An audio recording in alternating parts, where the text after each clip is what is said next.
ఇవి అదే onions. So మనం జింజర్ గార్లిక్ పేస్ట్ కూడా చూసి ఎగిపోయిన తర్వాత ఇందులో ఒక 3 పొటాటోస్ కట్ చేసుకున్నాను. ఇవి కూడా ఇందులో వేసేస్తున్నాను. మా పాపకి కంపల్సరీ కావాలి పొటాటోస్.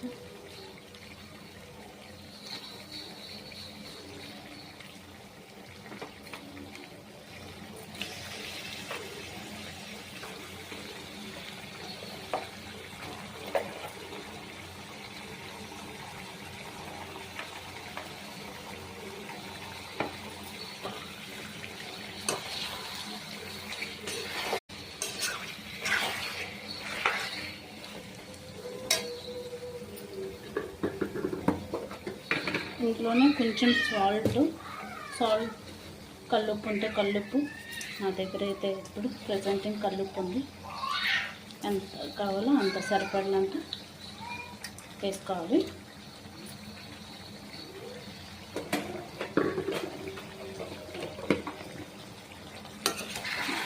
వేగాలి చక్కగా.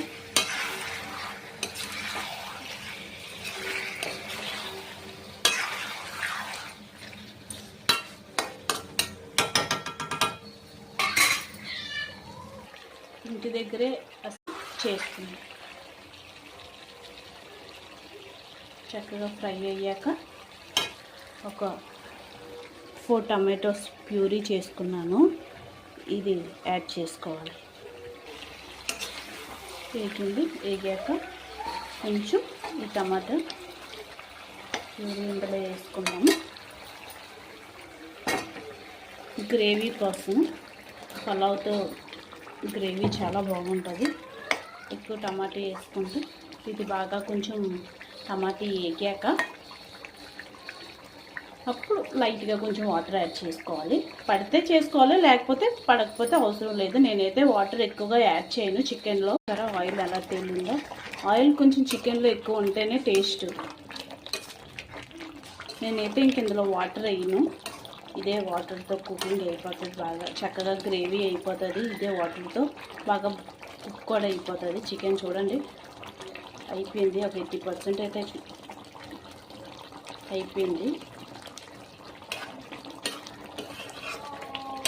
ఇందులో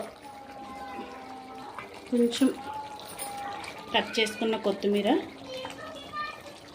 నాకు ఇక్కడ కొంచెం లైటింగ్ ప్రాబ్లం, కిచెన్లో సరిగ్గా లైట్ రాదు.